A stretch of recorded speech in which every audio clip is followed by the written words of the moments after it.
N'aimeriez-vous pas avoir un assistant qui fait le travail à votre place? Ne voudriez-vous pas avoir un outil qui vous permet de créer une chaîne YouTube pour avoir des revenus supplémentaires? Ou tout simplement, peut-être que vous aimeriez créer des images, créer des chansons parce que vous aimez ça? Ou encore améliorer votre productivité au travail ou pour vos projets personnels. Dans cette vidéo, je vous propose 18 outils IA, dont certains entièrement gratuits, pour devenir une meilleure version de vous-même en étant plus productif, plus créatif ou passer moins de temps à régler des choses basiques et faire du travail qui n'a aucune valeur ajoutée. Les 18 outils que je vais vous présenter ne sont pas classés par ordre de préférence, il y a différents domaines. Certains, je les utilise beaucoup, d'autres, je ne les ai pas encore utilisés. Mais vous allez voir, c'est vraiment extraordinaire ce que l'IA peut faire. Allez, on commence tout de suite. Premier outil IA, très intéressant, qui va vous aider dans votre productivité ou dans vos loisirs, Bolt. Bolt.new. Bolt est un outil IA qui va vous permettre de développer des applications web, des applications mobiles. Il suffit de dire ce que vous voulez construire avec un prompt, décrire les écrans, les fonctionnalités, et vous pouvez faire développer à votre place, il suffit de dire ce que vous voulez, à l'intelligence artificielle. Par exemple, je m'en suis servi pour développer une IHM qui simule Discord. Alors, je lui ai dit que je voulais un écran et un menu de contrôle. Et donc, je simule l'invitation à un channel. Je mets un username. Hop, je clique. Et voilà, j'ai rejoint le channel. Et maintenant, je peux laisser un message.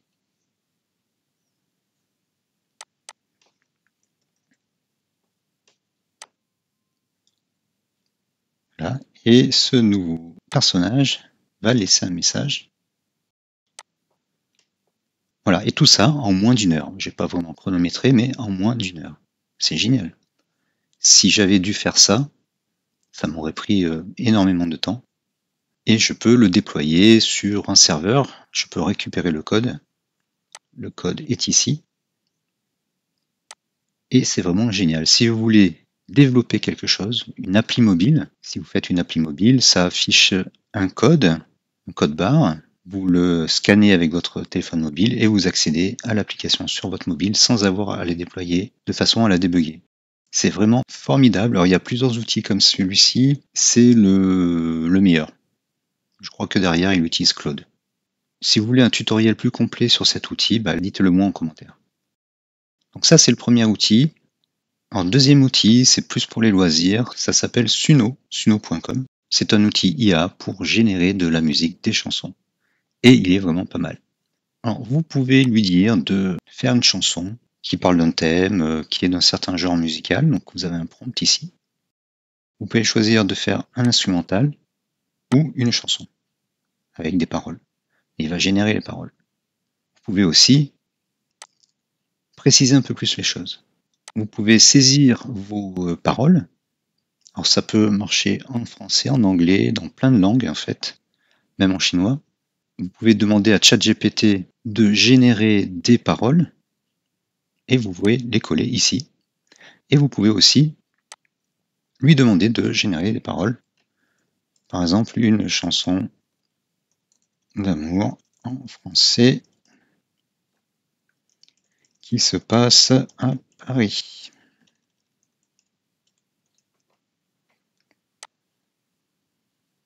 Il va générer deux version de Paris. Donc sous le ciel de Paris, c'est pas très original. Et vous pourrez choisir. Et puis tout nouveau, vous pouvez aussi générer le texte ligne à ligne. Et après, saisir le style de musique.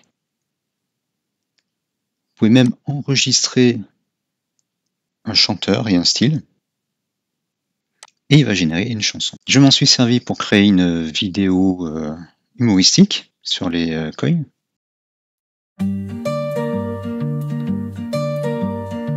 Je me lève à midi, le regard un peu vide. Je check les cryptos, tout a plongé rapide. Les mêmes coins, les promesses, tout ça m'a fait rêver. Mais mon portefeuille... Alors, vous pouvez par exemple créer une chaîne YouTube pour poster des vidéos. J'ai recyclé une ancienne chaîne YouTube et vous voyez, elle a besoin d'abonnés. Donc abonnez-vous à cette chaîne. Vous pouvez démarrer une chaîne avec des chansons comme ça. Je n'ai pas trop le temps d'en publier, mais c'était une envie que j'avais et Suno est un très bon outil pour faire ça. Troisième outil qui peut vous aider si vous voulez faire du text-to-speech en anglais, par exemple traduire des vidéos, c'est elevenlabs.io. Vous tapez du texte et vous le transforme en audio. Vous pouvez choisir des voix et les voix sont pas trop mal. In forex trading, a pip is the smallest price movement on the exchange rate of a currency pair. Here's how to count. Il y a plein de voix, il y a des voix en français également. Vous pouvez faire du text-to-speech en français. Vous avez la possibilité de changer une voix et même d'apprendre à l'IA à simuler votre voix en français, en anglais. Donc, ça peut être intéressant. On peut aussi créer des effets sonores. Ça, je crois que c'est nouveau. Et ce qui est nouveau, en tout cas, j'ai découvert ça depuis récemment, c'est la création d'un podcast. Vous voyez, vous pouvez créer un audiobook, un article et un podcast. Et ça, je trouve ça pas mal. Cliquez ici, vous uploadez un fichier contenant du texte. Vous pouvez coller l'URL d'un article ou un autre projet Eleven Labs. Choisissez le type de podcast, un bulletin ou une conversation. Pour l'instant, j'ai testé que conversation. Les deux voix. Le langage qui va se coller à celui de l'article. Vous pouvez en sélectionner un. Et cliquez sur générer. Alors, je l'ai déjà fait, c'est un petit peu long. Et il me génère du texte. Alors je lui ai donné comme modèle un article sur les patterns, mais il est allé chercher sur Internet des statistiques. Il a choisi d'utiliser des statistiques et il a fait une simulation d'interview assez bien faite. Je vous mets en haut à droite de l'écran le lien vers la vidéo que j'ai faite avec ça. Et c'était vraiment pas mal. Donc si vous voulez créer des vidéos, cet outil est vraiment pas mal. Chaque partie peut être téléchargée. Vous pouvez modifier aussi le texte. Alors en français, parfois il prononce un peu mal les mots, mais en anglais ça marche très très bien. Troisième outil, Canva. Et oui, Canva, ça sert à faire du dessin, mais ils ont intégré de l'intelligence artificielle. Par exemple, on peut aller dans le studio magique, cliquer sur modification. On peut effacer l'arrière-plan d'une photo. On peut faire différentes choses. Là, je ne peux pas.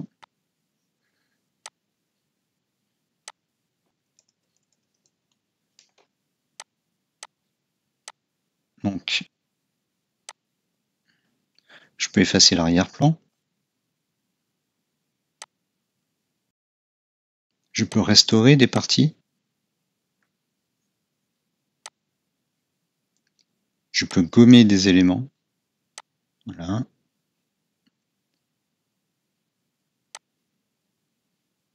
Il va me l'effacer.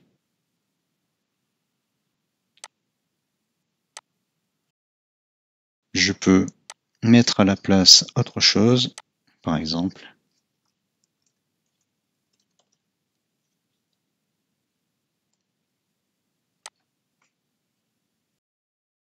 Et il m'a mis un billet à la place. Il y a aussi des applications qui ont été ajoutées et vous pouvez utiliser aussi de la génération de texte, de la génération d'images. Il y a plein d'applications qui utilisent de l'IA avec une partie gratuite et une partie payante si vous l'utilisez beaucoup. Il y a beaucoup de choses qui ont été incluses dans Canva qui fonctionnent avec l'IA et c'est vraiment bien.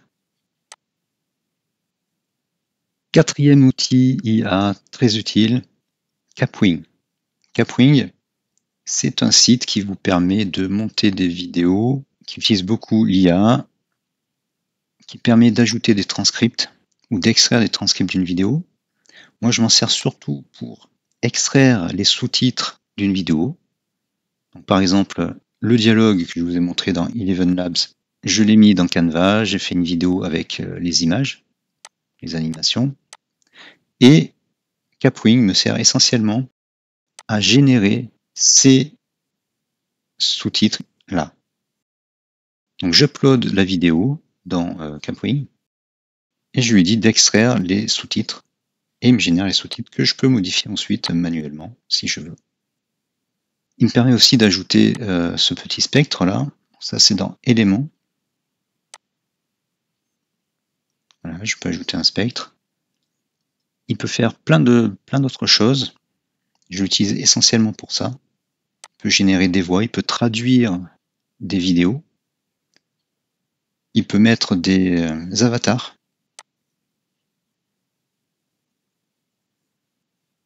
Hi, I'm Dave in a red shirt. I'm an AI persona. Voilà, donc bon là je vais lui mettre. Donc il permet de créer un avatar, et donc là c'est la démo. Hein. Hi, I'm Dave in a red shirt. I'm an AI persona, and you can use me to generate videos, make presentations, narrate stories, and much more. Edit this text to customize my message. My voice and lips will be synced on export. Voilà, donc comme dit la démo, les lèvres du personnage, de l'avatar, sont synchronisées avec les mots. C'est très puissant. On peut choisir les avatars, on peut choisir les voix, et on peut cloner sa voix également.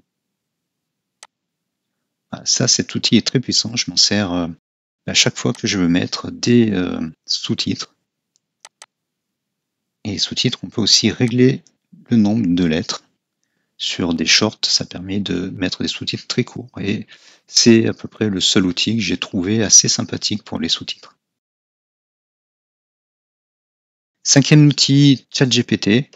ChatGPT, dans sa version payante, on peut uploader des images. Il peut en générer. Il peut générer du son également. Je m'en suis servi pour générer les petits bruits pour simuler l'interface de Discord. On peut lui uploader un document pour qu'il lise le document et qu'il apprenne et qu'après on puisse discuter avec lui sur des choses qui sont dans le document, sur des connaissances qui sont dans le document. Il peut coder aussi, exécuter du code parfois. Voilà, ChatGPT, c'est un basique, mais je m'en sers tous les jours. Donc à ne pas l'oublier. Sixième outil, Claude. Claude, c'est un peu comme ChatGPT. Il est très fort pour tout ce qui est développement et code. Bon, je ne l'utilise pas beaucoup pour l'instant, mais voilà, Claude AI, un très bon outil, surtout si vous développez. Et je crois que c'est ce qu'il y a derrière Bolt.new. Septième outil, Midjourney. Alors, Midjourney a son propre site, mais aussi vous pouvez l'utiliser dans Discord. Je trouve que le site est moins bien fait que Discord. Midjourney, c'est très très bien pour faire de l'art, en fait, quelque chose qui est artistique.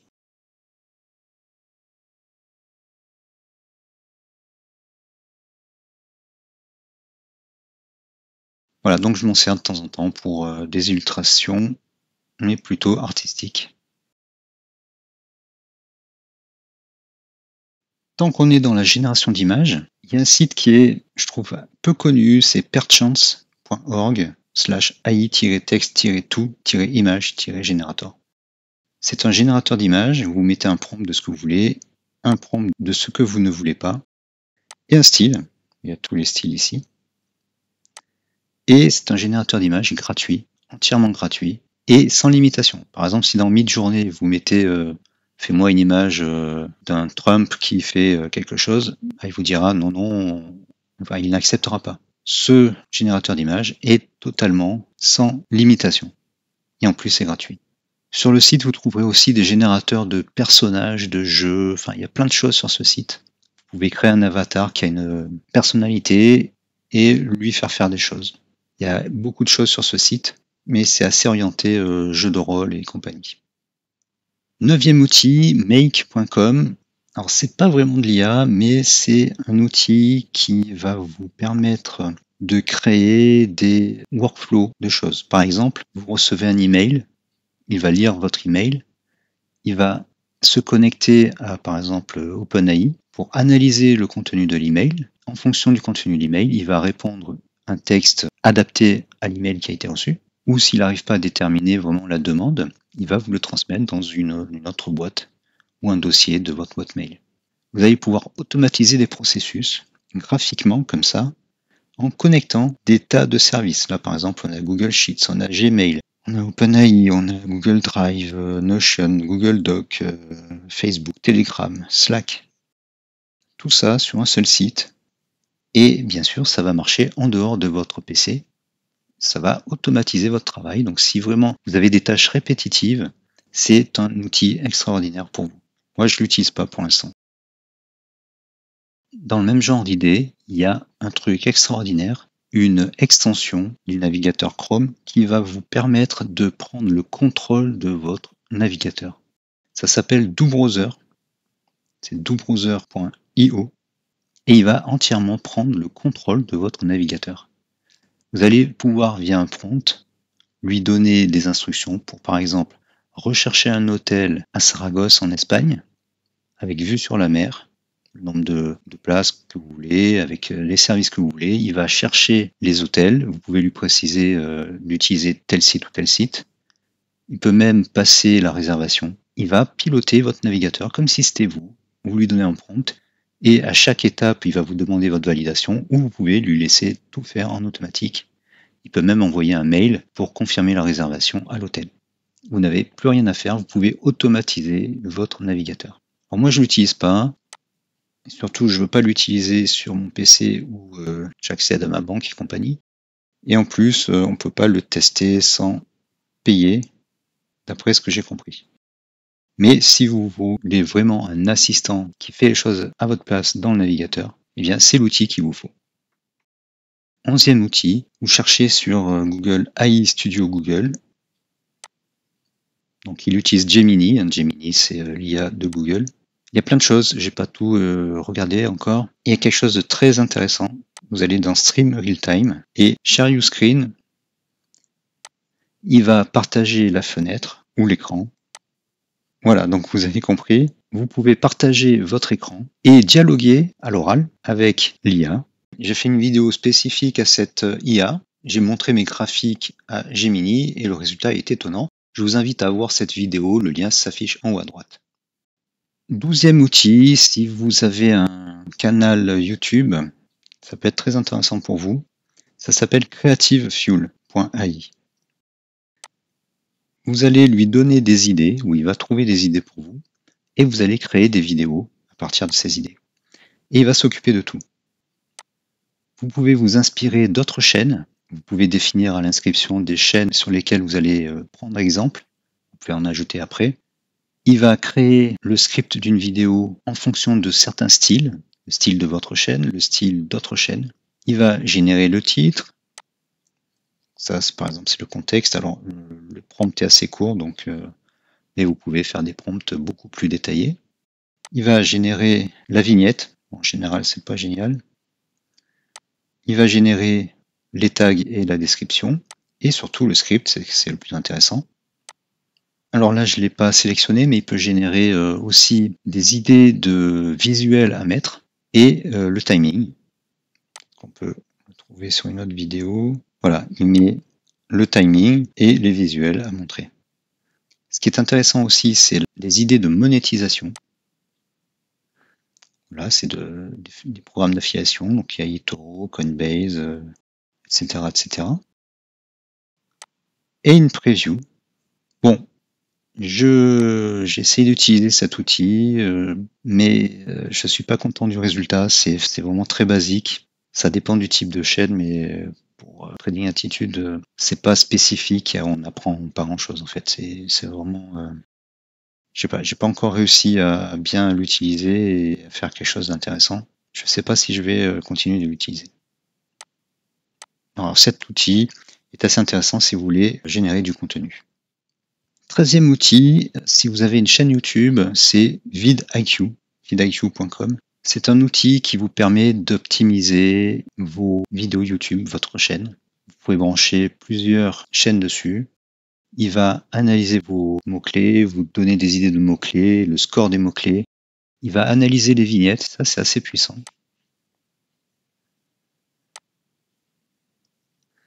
Il analyse la vignette et il vous donne les points où elle est bonne ou pas bonne. Voilà, par exemple, ça match le topic, il y a des triggers émotionnels, une harmonie visuelle, eye-catching elements. Et ça, c'est vraiment pas mal. J'ai bien aimé ça. Il analyse vos tags, la réussite des vidéos. Il y a un coach aussi, un coach IA qui vous permet d'analyser pourquoi une vidéo d'une autre chaîne ou de votre chaîne marche ou ne marche pas. Donc, il va analyser la vignette, il va analyser le hook. Il vous donne des idées, vous pouvez générer des vidéos, des vignettes. Je n'ai pas encore tout exploré. Il vous donne des idées sur des mots-clés, des idées sur des vidéos à faire, et il va analyser vos vidéos aussi dans la section optimisée, avec la vignette, le hook, etc. C'est assez puissant. Donc si vous avez une chaîne YouTube, c'est cet outil qu'il vous faut. 14e outil, klingai.com. C'est un outil pour générer de la vidéo IA. Vous pouvez les générer à partir d'un prompt et générer à partir d'images. La génération à partir d'images marche un peu mieux. Donc ce que vous pouvez faire, c'est générer des images avec Midjourney et ensuite générer des vidéos avec des images.